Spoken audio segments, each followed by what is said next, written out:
আপনি আপনার স্ত্রীকে বিয়ে করেছেন, আপনি তার ওয়ালি হয়ে তাকে তার বাবার কাছ থেকে নিয়ে এসেছেন। আপনাকে এখন তার প্রতি সেসব কর্তব্য পালন করতে হবে যা তার বাবা তার প্রতি করে এসেছেন। কিন্তু এখানে ঘরে সকলে তার সাথে দ্বিতীয় শ্রেণী মানুষের মতো আচরণ করে, যেন শ্বশুর শাশুড়ির কাজের মেয়ে কিংবা আপনার বোন অথবা অন্য কারো কাজের মেয়ে। এটা চরম প্রতারণা এবং এটা এমন এক বিষয় যার ব্যাপারে আপনাকে আমাকে শেষ বিচারের দিন জিজ্ঞেস করা হবে। অন্যদিকে অন্য ধরনের চরমপন্থা আছে। একদিকে আমরা দেখি বউকে বাড়ির কাজের মেয়ের মতো বানিয়ে ফেলা হয়েছে, যা চরম অবমাননাকর, কোনোভাবে এটা ইসলামিক গ্রহণযোগ্য নয়। আর অন্যদিকে আছে এমন সব স্ত্রী অথবা স্বামী যারা তাদের শ্বশুর পক্ষের ব্যাপারে সকলের প্রতি বিদ্বেষপূর্ণ।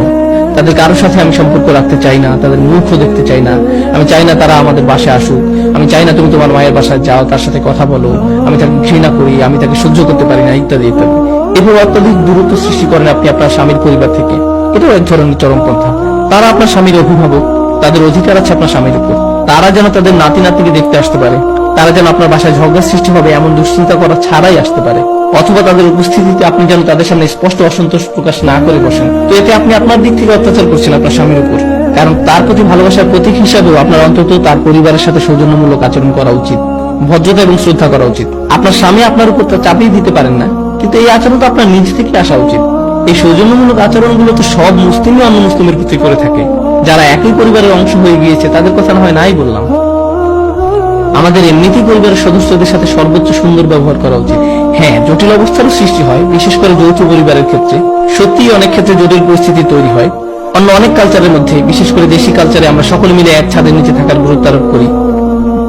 আর পরিবারের খরচপাতি বাবা মা পরিচালনা করেন।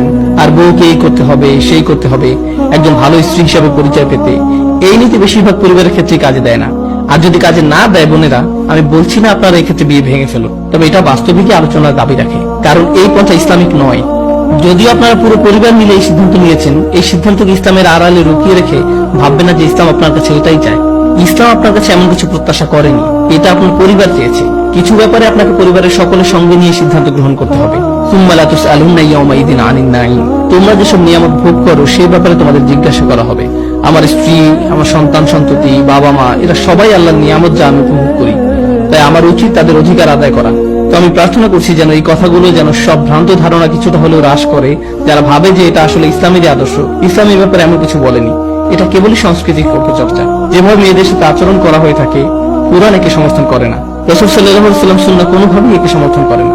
বারাকাল্লাহু লি ওয়া লাকুম। আসসালামু আলাইকুম ওয়া রাহমাতুল্লাহি তাআলা ওয়া বারাকাতুহু।